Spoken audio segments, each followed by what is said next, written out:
باللہ من الشیطان الرجیم بسم اللہ الرحمن الرحیم الحمد للہ رب العالمین وصلی اللہ علی سیدنا محمد وآلہ الطاہرین اللہم صلی علی محمد وآل محمد۔ امید ہے آپ انشاءاللہ سب خیریت سے ہوں گے۔ ہمارا درس کتاب شرح میات عامل میں عوامل سماعیہ کی پہلی نوع حروف جارہ میں جاری تھا۔ حروف جارہ کے مختلف حروف ہم نے اب تک پڑھے۔ آج جو ہمارا درس ہے وہ حرف علا کے بارے میں ہے۔ حرف علا حروف جارہ میں سے ہے اور اس کے معنی انہوں نے بعض یہاں پر بیان کی ہیں، میں یہاں پر آپ کو نوٹ کرواتا ہوں۔ تو یہاں پر ہم درس شروع کرتے ہیں باقاعدہ، معذرت۔ جی ہاں، علا کے معنی، پہلا معنی کیا انہوں نے بیان کیا علا کا؟ استعلاء۔ استعلاء کیا ہوتا ہے؟ کہتے ہیں کہ اگر آپ نے کسی شے کو دوسری شے پر برتری اس کو قرار دینی ہے پہلی شے کی، تو آپ اس کو استعلاء کہتے ہیں۔ ایک شے کی دوسری شے پر برتری بیان کرنی ہو تو اس کو استعلاء کہتے ہیں۔ مثلا آپ نے کہنا ہو کہ یہ شخص اس سے بالا تر ہے، یا مثلا یہ شخص اوپر ہے۔ اوپر کا معنی یا علو کا معنی، بڑھتری کا معنی، برتری کا معنی، اس سب کو کیا کہتے ہیں؟ استعلاء کہتے ہیں۔ مثلا آپ کہنا چاہتے ہیں کہ مومن ہونا افضل ہے، مومن ہونا زیادہ اچھا ہے غیر مومن ہونے سے یا مسلم ہونے سے، یا آپ نے کہنا ہو کہ یہ شے اس شے کے اوپر ہے۔ مثلا اگر آپ نے کہنا ہو کہ یہ شخص جو ہے نا آپ کے اوپر بیٹھا ہے، یہ مثلا آپ کا باس ہے، یا مثلا آپ کو کوئی مانوی فضیلت حاصل ہے، یا مجازی طور پر بھی مراد ہو سکتا ہے استعلاء، کسی شے کی برتری مجازی طور پر بھی ہو سکتی ہے یا حقیقی طور پر بھی ہو سکتی ہے۔ تو ان کی مثالیں ہم ابھی دیکھیں گے۔ بہرحال استعلاء کا معنی آپ نے پہلے واضح کرنا ہے۔ استعلاء کا معنی کیا ہے؟ کسی شے کا علو ہونا، عالی ہونا کسی دوسری شے پر۔ دو چیزیں ہیں آپ کے پاس، دونوں کا آپ مقایسہ کر رہے ہیں، کمپیریزن کر رہے ہیں، اور آپ کا مقصد یہ ہے دو چیزوں کے درمیان کمپیریزن کرنے کا کہ ایک شے کو آپ کیا کرنا چاہتے ہیں؟ فوقیت دینا چاہتے ہیں۔ ایک شے کو دوسری شے کے اوپر فوقیت دینا چاہتے ہیں، یا اس کا اوپر ہونا، اس کا برتر ہونا یا فاضل ہونا، اس کا آپ ثابت کرنا چاہتے ہیں۔ تو اس کو آپ زبان عربی میں علا کے ذریعے لاتے ہیں۔ استعلاء کی جو ہے نا مختلف اقسام ہو سکتی ہیں۔ مثلا استعلاء ایک حقیقی ہے، حقیقی۔ استعلاء حقیقی کیا ہے؟ یعنی حقیقت میں آپ خارج میں باہر آپ دیکھ رہے ہیں، آپ اپنی آنکھوں سے نظر آ رہا ہے، کیونکہ میٹر ہے یہاں پر، مادہ آپ واضح کرنا چاہ رہے ہیں کہ ایک مادہ دوسرے مادہ کے اوپر برتر نظر آ رہا ہے آپ کو۔ مثلا زید علی السطح، یہ تو واضح طور پر اب ہمیں نظر آ رہا ہے کہ زید چھت پر ہے۔ دو چیزیں ہیں ہمارے پاس، ایک زید ہے اور دوسرا سطح یعنی چھت۔ تو زید کہاں پر ہے؟ چھت پر ہے۔ زید چھت پر ہے۔ اب کس کی برتری ہم برتری بیان کر رہے ہیں؟ زید کی، کہ زید کس کے اوپر ہے؟ چھت پر ہے، یعنی چھت نیچے ہے، زید اس کے اوپر ہے۔ زید کا ہم مقام یہاں پر بلند بیان کرنا چاہ رہے ہیں۔ یا مثلا آپ کہتے ہیں کہ کتاب میز پر ہے، الکتاب علل، آپ کہتے ہیں کہ الکتاب علی الطاولہ۔ مثلا کتاب کیا ہے؟ اوپر پڑی ہے، اور طاولہ نیچے ہے اس کے۔ اب یہ تو ہو گیا استعلاء حقیقی۔ کیا اس کا ہمارے سامنے کوئی قرآنی شاہد بھی موجود ہے؟ فرماتے ہیں جی ہاں، قرآن مجید میں استعلاء بمعنی علا، علا کو استعلاء کے معنی میں استعمال کیا گیا ہے، اور وہاں پر ہم دیکھتے ہیں کہ علا استعلاء حقیقی کو بیان کر رہا ہے۔ کون سی صورت میں؟ سورہ مومنون ہے ہمارے پاس، اور اس کی آیت نمبر 22 ہے۔ یہاں پر ہم ملاحظہ کر سکتے ہیں کہ استعلاء کا معنی دے رہا ہے اعلیٰ، اور یہاں پر اعلیٰ بمعنی استعلاء حقیقی بیان کر رہا ہے معنی کو۔ فرماتے ہیں وَعَلَيْهَا وَعَلَى الْفُلْكِ تُحْمَلُونَ، اور ان جانوروں پر اور کشتیوں پر تم سوار کیے جاتے ہو۔ تو یہ جو قرآن مجید مخاطب ہو رہا ہے، تم سوار کیے جاتے ہو کس کے اوپر؟ کون سی چیز ہے جس کے اوپر تم سوار ہوتے ہو؟ جانور اور کشتیاں ہیں۔ یہاں پر حقیقی معنی میں اعلیٰ استعلاء کو بیان کر رہا ہے کہ ہم انسان کشتیوں کے اوپر اور جانوروں کے اوپر حقیقی طور پر موجود ہوتے ہیں۔ درست ہے۔ آگے ہم بڑھتے ہیں کہ ایک دفعہ استعلاء ہوتا ہے استعلاء مجازی۔ استعلاء مجازی کیا ہوتا ہے؟ یعنی ایسا استعلاء کہ جہاں پر ظاہری طور پر، حقیقی طور پر، باہر خارج میں آپ کو دو چیزیں ایسی نظر نہیں آ رہی کہ ایک نیچے اور ایک اوپر ہو، بلکہ وہاں پر ایک ایسا معاملہ ہے کہ وہاں پر ہمیں ایسی کوئی چیز دکھائی نہیں دیتی کہ ایک چیز اوپر ہو اور ایک نیچے ہو۔ مجازی طور پر ہم کہہ رہے ہیں کہ یہ شخص مثلا فلاں چیز کے نیچے ہے اور فلاں چیز اس شخص کے اوپر ہے۔ کیسے؟ مثلا ہم کہتے ہیں کہ علیہ دین، یا آپ کہتے ہیں علن، اس کا ہم بعد میں دیکھتے ہیں دوسری مثال کو۔ علیہ دین، اس پر قرض ہے۔ تو یہاں پر کیا ہے؟ ایک وہ شخص ہے، یہاں پر دو چیزیں ہیں ہمارے پاس۔ ایک وہ شخص ہے جس پر ایک شے ہے، مثلا وہ زید ہو سکتا ہے، یا مثلا ہم اوپر کہہ دیتے کہ الزید دین، زید پر کیا ہے؟ دین ہے، لیکن ہم نے وہاں پر مثلا کہا کہ اس پر۔ یہاں پر ایک شخص ہے اور دوسری کیا ہے؟ قرض ہے، ایک چیز ہے جو اس شخص کے اوپر آن پڑی ہے۔ مثلا اس نے قرض لیا تو ہم اس پر کہتے ہیں کہ وہ شخص مقروض ہے۔ اس شخص پر قرض ہے، تو یہاں پر کوئی قرض نامی چیز ہوتی ہے کہ وہ اس کے اوپر ہم نے ڈال دی، جس طرح سے ہم نے اوپر مثال دی تھی زید علی السطح، کہ وہاں پر دو چیزیں تھیں، ایک زید تھا اور ایک چھت تھی۔ لیکن کیا یہاں پر استعلاء مجازی میں کیا دو چیزیں ہیں کہ وہ ایک دوسرے کے اوپر نیچے آ رہی ہوں، یا ان کا استعلاء حقیقی ہو؟ یہاں پر استعلاء حقیقی نہیں ہے، بلکہ استعلاء یہاں پر مجازی ہے۔ دو چیزیں ہیں لیکن حقیقت میں وہ ایک دوسرے کے اوپر نہیں ہیں، بلکہ مجازی طور پر ہم کہہ رہے ہیں کہ قرض اس شخص پر ہے، ورنہ قرض نامی شے کوئی بھی نہیں ہوتی کہ ہم کہیں کہ قرض نامی شے اس شخص کے اوپر ہے۔ درست ہے۔ اس کا ہم دیکھ لیتے ہیں قرآنی شاید مثال کے استعلاء مجاز کے معنی میں آیا ہو اعلیٰ کے ذریعے۔ سورہ طٰہٰ ہے قرآن مجید کی، سورہ 20 ہے، اس کی آیت نمبر ہم دیکھتے ہیں۔ معذرت کے ساتھ یہ سورہ انبیاء کھل گئی ہے، سورہ طٰہٰ ہم نے کھولنی ہے۔ جی ہاں، سورہ طٰہٰ کو ہم نے کھولنا ہے، اور اس کی آیت نمبر 10 ہے۔ سورہ طٰہٰ کی آیت نمبر 10 میں اعلیٰ بمعنی استعلاء مجازی استعمال ہوا ہے، تو اس کو ہم دیکھ لیتے ہیں۔ اذ رعا نارا فقال لأهله امكثوا انی آنست نارا لعلی آتیکم۔ یہاں پر ہمارا شاہد مثال یہیں پر ہے، انی آنست لعلی آتیکم، یہاں پر لعلی۔ تو کہتے ہیں حضرت موسیٰ جب انہوں نے آگ کو دیکھا، تو یہ واقعہ آپ نے سنا ہوگا کہ جب انہوں نے ایک آگ دیکھی تو اپنے گھر والوں سے کہا ٹھہر جاؤ، امکثوا انی آنست، میں نے کوئی آگ دیکھی ہے، انی آنست نارن، شاید میں اس میں سے تمہارے لیے کوئی انگارے لے آؤں، شاید میں اس میں سے، لعلی آتیکم منہا، کہ یعنی جب حضرت موسیٰ آگ کے پاس پہنچے تو آگ کے اوپر نہیں پہنچنا انہوں نے کہ مثلا آگ کے اوپر گر جائیں خدا نخواستہ، بلکہ آگ کے قریب پہنچنا ان کا ہدف ہے۔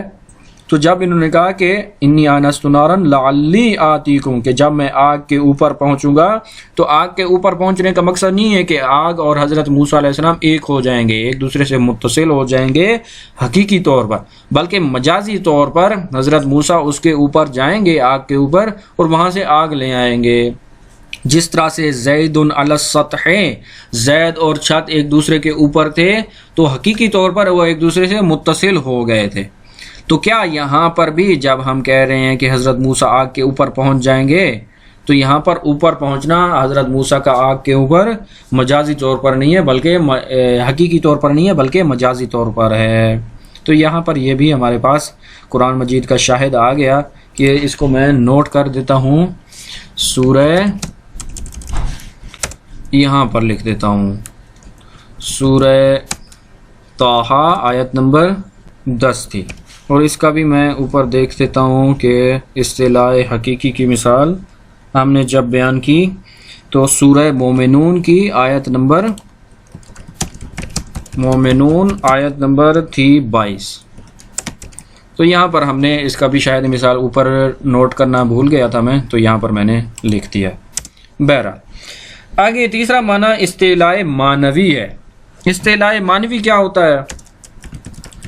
کہتے ہیں کہ ایک دفعہ آپ اصطلاح کو بیان کر رہے ہوتے ہیں حقیقی طور پر کہ یہ چیز اس کے اوپر ہے، حقیقت میں ظاہری طور پر ہمیں نظر بھی آ رہی ہے کہ یہ چیز اس شے کے اوپر ہے، یا ایک دفعہ اصطلاح مجازی ہوتا ہے کہ آپ اس کو مجازی طور پر اصطلاح قرار دے رہے ہوتے ہیں، لیکن ایک دفعہ ہوتا ہے معنوی طور پر، ظاہر میں کچھ بھی ایسی چیز نہیں نظر آ رہی کہ دو چیزیں ایک دوسرے کے اوپر ہوں، مجازی طور پر یا حقیقی طور پر، اس طرح سے کچھ بھی نہیں ہوتا، بلکہ معنوی طور پر ایک جو آپ کے ذہن میں پہلے سے نظریات اور چیزیں موجود ہیں اس کے مطابق آپ ایک شے کو دوسری شے کے اوپر فضیلت دے رہے ہیں۔ تو اس کا معنی جب ہم دیکھیں گے تو آپ پر واضح ہو جائے گا، شاہد مثال جب ہم اس کا دیکھیں گے۔ سورہ بقرہ ہے، 253 نمبر آیت ہے اس کی، یہاں پر ہم دیکھتے ہیں کہ اعلیٰ اصطلاح معنوی کو ذکر کر رہا ہے، ہمیں کوئی چیز وہاں پر دکھائی نہیں دے رہی کہ جو حقیقی یا مجازی طور پر ایک دوسرے کے اوپر فوقیت ان کو حاصل ہو رہی ہو، لیکن یہاں پر فضیلت بے معنی، برتری بے معنی معنوی ہے، معنوی طور پر آپ اصطلاح کو بیان کر رہے ہیں۔ درست ہے۔ 253 نمبر آیت انشاءاللہ ہمارے سامنے آ رہی ہے۔ تلک الرسل، بسم اللہ الرحمن الرحیم، تلک الرسل فضلنا بعضهم علی بعض، فرماتے ہیں ان رسولوں میں سے ہم نے بعض کو بعض پر فضیلت دی ہے، بعض کو بعض پر۔ کچھ نبی، کچھ رسول ایسے ہیں جو دوسرے رسولوں پر فضیلت رکھتے ہیں، ان سے بڑھ کر ہیں، ان پر علو رکھتے ہیں، برتری رکھتے ہیں، ان کی فضیلت زیادہ ہے۔ لیکن کون سی فضیلت ہے؟ کیا یہ اوپر بیٹھے ہیں اور وہ دوسرے رسول نیچے بیٹھے ہیں؟ اس طرح سے بھی نہیں ہے۔ یا مجازی طور پر ایک رسول دوسرے رسول کے ساتھ مثلا مجازی طور پر برتری اس کی حاصل ہے، برتری یا اس کو فضیلت حاصل ہے؟ جی نہیں، بلکہ یہاں پر مقام اور معنویت کے اعتبار سے فضیلت آپ بیان کر رہے ہیں۔ تو یہاں پر آپ نے غور کرنا ہے کہ یہاں پر کون سا ہے اصطلاح؟ معنوی اصطلاح ہے۔ بعضهم علی بعض، کے رسولوں کو ایک دوسرے پر فضیلت حاصل ہے، فضیلت معنوی، کوئی ظاہری طور پر مجازی یا معنوی طور پر حقیقی طور پر ایک دوسرے کے اوپر نیچے نہیں بیٹھے نبی، یا مثلا وہ پہلے نبی آیا یہ بعد میں تو یہ افضل ہو گیا، یہ بھی نہیں ہے۔ یا مثلا یہ بڑا ہے اس کا قد اور یہ اس کا چھوٹا قد ہے تو یہ اس کے اوپر آتا ہے چونکہ اس لیے فضیلت اس کو حاصل ہو گئی، یہ بھی فضیلت یہاں پر مراد نہیں ہے، بلکہ ان کی شخصیت اور ان کی معنوی جو فضیلت ہے اس کو یہاں پر بیان کرنا مقصود ہے۔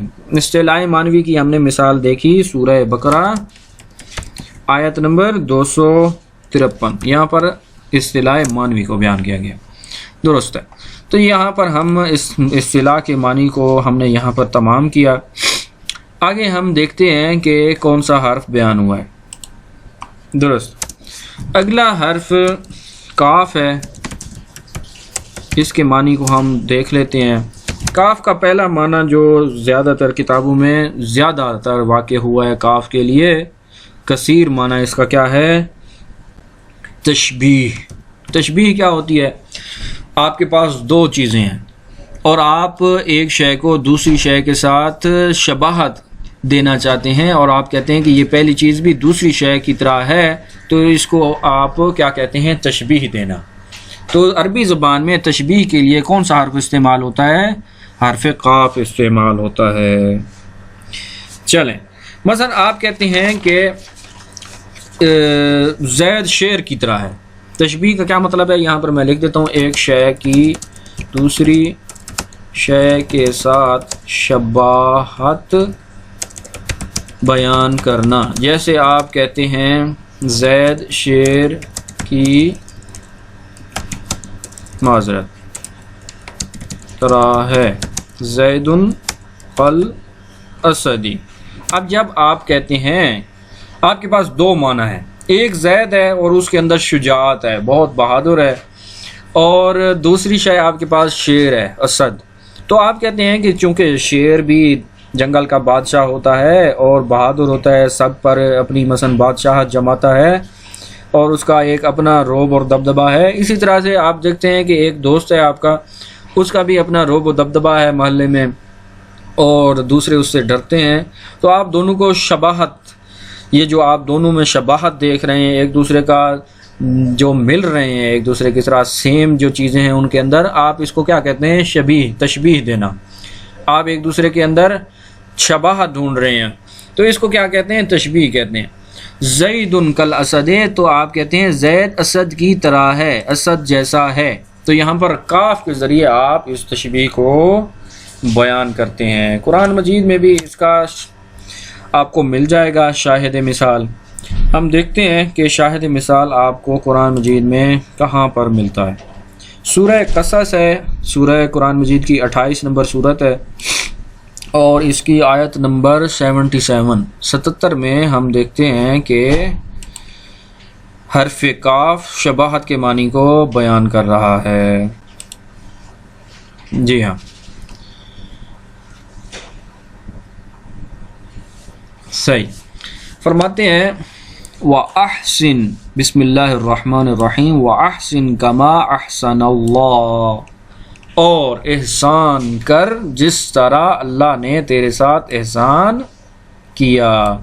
اب دو آپ کے پاس چیزیں ہیں، ایک آپ مطلب بیان کرنا چاہتے ہیں کہ اللہ تعالیٰ احسان کرتا ہے، اور ایک آپ اور مطلب بھی بیان کرنا چاہتے ہیں اور آپ کہتے ہیں کہ ہمیں بھی احسان کرنا چاہیے، جس طرح سے اللہ احسان کرتا ہے ہمیں بھی احسان کرنا چاہیے۔ تو آپ تشبیہ دیتے ہیں اپنے عمل کو اللہ تعالیٰ کے عمل سے، کہ ہمیں اس طرح سے احسان کرنا چاہیے جس طرح سے اللہ تعالیٰ احسان کرتا ہے۔ تو ہم اس شباہت کو بیان کرنے کے لیے دیکھتے ہیں کہ کاف اور وجر استعمال ہوا ہے کہ ہمیں اس طرح سے احسان کرنا چاہیے جس طرح سے اللہ تعالیٰ کی ذات احسان کرتی ہے۔ درست ہے۔ یہ سورت کیا تھی؟ سورہ قصص، اور آیت نمبر اس کی 77 تھی۔ درست ہے۔ آگے ہم بڑھتے ہیں اگلے معنی کی طرف۔ انہوں نے خود یہاں پر کتاب میں ایک شاعر کی مثال دی ہے، وہ ہمارے لیے کچھ زیادہ مہم نہیں ہے۔ تو انہوں نے مثلا یہ مثال دی ہے کہ بیض ثلاث قنعاج جم یضحکن عنک البرد المنحم۔ تو یہاں پر مثلا وہ کہتا ہے کہ ایک سفید جو ہے نا، 3 سفید بقر ہیں، قنعاج جو مثلا وحشی گائیں ہوتی ہیں، اور ان کا سینگ مثلا نہیں ہوتا، وہ جب مثلا کیا کرتی ہیں، بھاگتی ہیں مثلا جنگل میں، تو آگے وہ کہتے ہیں کہ کل برد المنہم، کہ وہ ٹھنڈک کی طرح ہوتی ہیں اور برف کے پانی کی طرح ہوتی ہیں، جس طرح سے وہ ہنس رہی ہوتی ہیں۔ تو یہ مثال انہوں نے ادیب کلام عرب کے ایک شاعر کی زبان سے نقل کی ہے کہ یہاں پر قل برد المنہم کے ٹھنڈے برف کی طرح جو پانی ہوتا ہے اس کی مثال اس نے دی ہے ان گایوں کی۔ تو یہ بھی ہمارے لیے کوئی اتنی زیادہ مہم نہیں ہے، ہمارے لیے قرآن مجید کی مثال یہاں پر مہم ہے کہ اوپر جو مثال انہوں نے دی ہے زید کل اسد، اور قرآن مجید کی مثال کہ جو انہوں نے بیان کی ہے کہ تشبیہ دی ہے ہمارے احسان کرنے کو اللہ تعالیٰ کے احسان کرنے کے ساتھ کہ اصل ہمیں ہمارے احسان کی روش کیسے ہونی چاہیے، اس کی شباہت قرآن اللہ تعالیٰ کے احسان کے ساتھ ہونی چاہیے. درست ہے. کاف کا دوسرا معنی کیا ہے؟ کاف کا دوسرا معنی انہوں نے بیان نہیں کیا، یہی ایک معنی انہوں نے بیان کیا اور اسی پر اکتفا کیا. اگلے معنی جو اگلے حرف جر ہیں وہ مز اور منز ہیں. ان کو ہم دیکھتے ہیں. مز اور منز. مز اور منز کیا ہیں؟ یہ دونوں کیا ہیں؟ اکثر طور پر حرف کے طور پر استعمال ہوتے ہیں، لیکن ہم نے جیسا کہ پچھلے دروس میں بیان کیا تھا کہ حروف جارہ بعض ایسے ہیں جو اسم کے طور پر بھی آتے ہیں اور حرف کے طور پر بھی ہیں حرف، لیکن ہم دیکھتے ہیں کہ کلام عرب میں بعض اوقات یہ اسم کے طور پر واقع ہوئے ہیں، وہاں پر یہ اسم ہے، حرف نہیں ہے. تو جہاں پر یہ اسم کے طور پر استعمال ہوں گے وہاں پر یہ حرف جر والا عمل نہیں کریں گے، یعنی اگلے اسم کو یہ جر نہیں دیں گے، وہاں پر یہ خود اسم ہے. تو مز اور منز یہ حرف اور اسم کے طور پر کلام عرب میں واقع ہوتے ہیں. یہاں پر ہم ان کے حرف ہونے کی حیثیت کو پڑھیں گے. درست ہے. مز اور منز کس کے لیے آتے ہیں؟ اس کا پہلا معنی کیا ہے؟ زمانہ غایت، ابتدائے غایت زمان کے معنی میں یہ استعمال ہوتے ہیں. ابتدائے غایت زمان کیا ہوتی ہے اس کا میں ابھی بتا دیتا ہوں آپ کو. غایت زمان، ابتدائے غایت زمان. آپ ایک کام کرتے ہیں اور آپ اس کام کے زمانے کی ابتدا کو نوٹ کرتے ہیں. مثلا آپ کہتے ہیں کہ میں نے یہ کتاب آج سے پڑھنا شروع کی ہے. آپ یہاں پر زمانے کو بیان کرنا چاہ رہے ہیں، زمانے کی غایت کو، کہ آپ نے کہاں سے یہ شروع کیا ہے کام کرنا، اور اس کی ابتدا کو آپ مثلا مشخص کرتے ہیں کہ آج صبح سے، یا مثلا آج صبح 8 بجے سے. تو آپ اس معنی کو بیان کرنے کے لیے مز اور منز کا استعمال کرتے ہیں. اچھا، اس کی مثال ہم دیکھ لیتے ہیں. کتاب میں جو انہوں نے مثال دی ہے، کہتے ہیں کہ ما رأیتہ مز یوم الجمعہ، یوم الجمعہ. ما رأیتہ کہ میں نے اس کو نہیں دیکھا، مز یوم الجمعہ کس دن سے؟ یوم جمعہ، جمعہ کے دن سے میں نے اس شخص کو نہیں دیکھا. اب ایک کام ہے نہیں دیکھنا. اب اس شخص نے نہیں جو دیکھا زید کو، کس دن سے نہیں دیکھا؟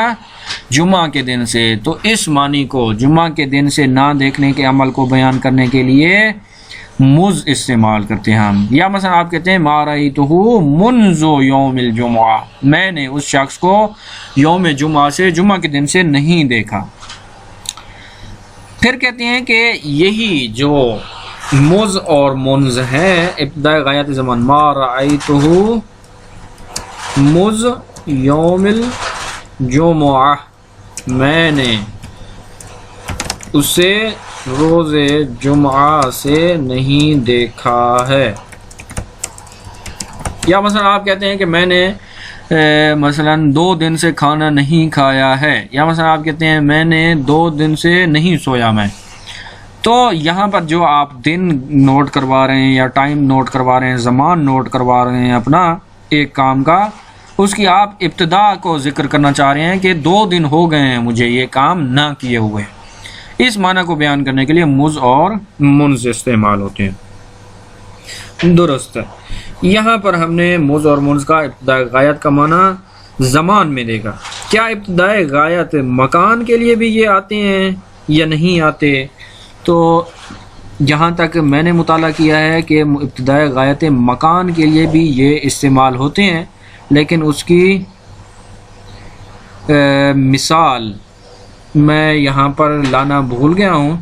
اگر ممکن ہوئی تو اگلے درس میں میں آپ لوگوں کے لیے ابتدائی غایت مکان کے لیے بھی مثال لے آؤں گا. بہرحال اچھا، ایک اور چیز جو یہاں پر بیان کرنا ضروری ہے وہ یہ ہے کہ مز اور منز، جیسا کہ ابھی اوپر بھی بیان ہوا ہے، مز اور منز اسم کے طور پر بھی استعمال ہوتے ہیں. اور جب یہ اسم کے طور پر استعمال ہوتے ہیں اس وقت یہ جر نہیں دیتے، اس وقت یہ حرف جر نہیں، کیونکہ حرف نہیں ہے وہاں پر، اس لیے اسم ہے، اور اسم جب ہے تو جر بھی نہیں دیں گے۔ کون سی مثال انہوں نے دی ہے؟ خود مثال کتاب میں موجود ہے، فرماتے ہیں ما رأیتہ مذ یوم الجمعہ، کہ یہاں پر یہ اسم کے طور پر واقع ہوئے ہیں اور ان کے بعد والے اسم کیا ہوں گے؟ مرفوع ہوں گے، یہاں پر یہ رفع جر ان کو نہیں دیں گے۔ یہاں کا اس کا ہم ایک مثال لے آتے ہیں کلام عرب سے، مز اور منز کی کتاب القافی سے۔ کتاب الکافی میں قرآن مجید میں یہ حرف استعمال نہیں ہوا، جہاں تک میں نے ڈھونڈا ہے اس کو۔ کتاب الکافی میں ایک حدیث ہے، امام حسین علیہ السلام کی ہے میرے خیال میں، جہاں تک مجھے یاد ہے، ابھی دیکھ لیتے ہیں۔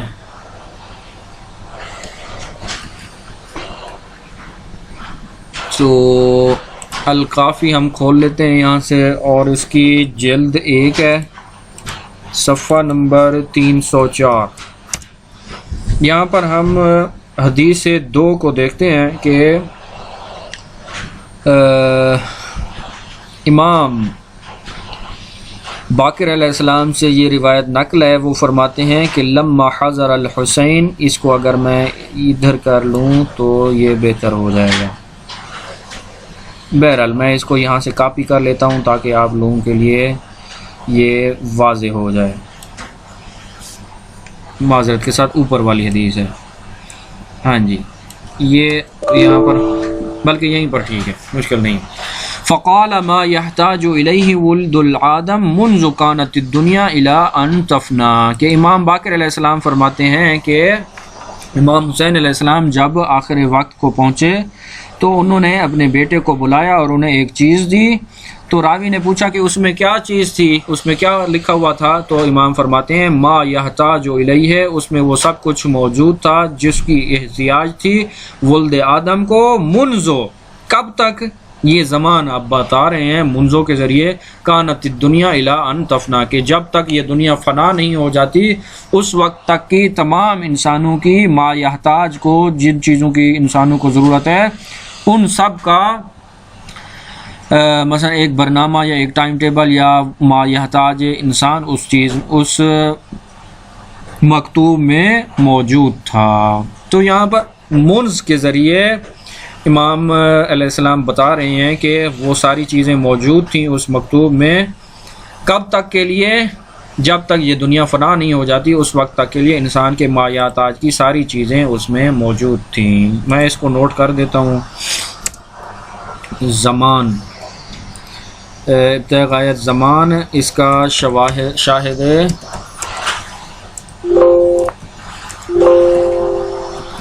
معذرت، شاہد روائی الکافی جلد 1 صفحہ 306 حدیث 2، یہاں پر آپ دیکھ سکتے ہیں کہ منذو کس معنی میں استعمال ہوا ہے، ابتداء غایت زمان کو بیان کرتا ہے۔ عبارت کو ہم پڑھ لیتے ہیں۔ بسم اللہ الرحمن الرحیم۔ وعلا للاستعلاء، علا استعلاء کے معنی کو بیان کرنے کے لیے آتا ہے۔ نحو جلست علی الحائط، میں حائط کے اوپر بیٹھا۔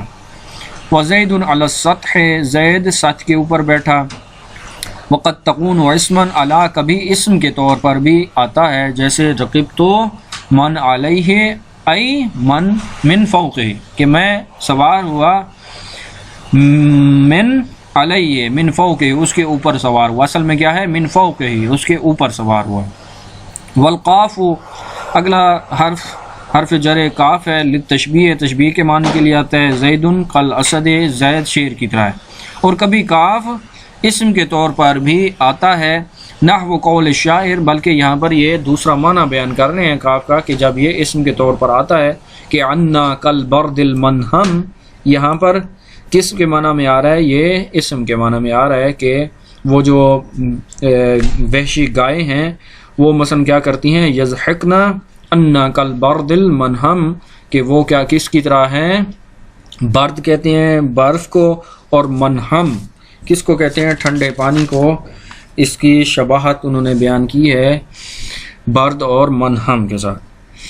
مز اور منز ہیں یہ دونوں لابتداء الغایت فی الزمان، ابتداء غایت فی زمان، زمانے کی ابتداء غایت کو بیان کرنے کے لیے آتے ہیں۔ کما تکونو جس طرح سے، من لابتداء الغایت فی المکان کہ جس طرح سے من ابتداء غایت زمان کو مکان کو بیان کرنے کے لیے آتا ہے، اسی طرح سے مز اور منز ابتداء غایت زمان کو بیان کرنے کے لیے آتے ہیں۔ من کی مثال ہم نے دی تھی کہ سرت من البصرۃ الی الکوفہ، کہ میں کہاں سے چلا ہوں، میرے چلنے کی ابتدا، میرے سفر کی ابتدا کہاں سے ہے؟ بصرہ سے ہے، اور یہاں پر آپ ابتداء غایت مکان کو بیان کر رہے ہیں۔ مز کس کے لیے آتا ہے اور منز ابتداء غایت زمان کو بیان کرنے کے لیے آتا ہے، جیسے ما رأیتہ مز یوم الجمعہ، میں نے اس شخص کو جمعہ کے دن سے نہیں دیکھا۔ ومنز بھی اسی طرح سے ہے کہ وَإِذَا اگلی بات فَإِذَا رَفَعَ مَا بَعْدَهُمَا کہ جب ان کے بعد والے یعنی مز اور منز کے بعد میں جو آ رہا ہے وہ اس کو اگر رفع دیا گیا ہو قانا اسمین تو اس وقت یہ کیا ہوتے ہیں؟ اسم ہوتے ہیں دونوں۔ یہ مطلب ہم نے پہلے بھی بیان کیا تھا کہ مز اور منز بعض اوقات اسم کے طور پر بھی واقع ہوتے ہیں، جیسے ما رأیتہ مز یوم الجمعہ، مز یوم الجمعہ، و منذ یوم الجمعہ کہ میں نے اس کو جمعہ کے دن سے نہیں دیکھا۔ وصلی اللہ علیہ سیدنا محمد وآلہ الطاہرین۔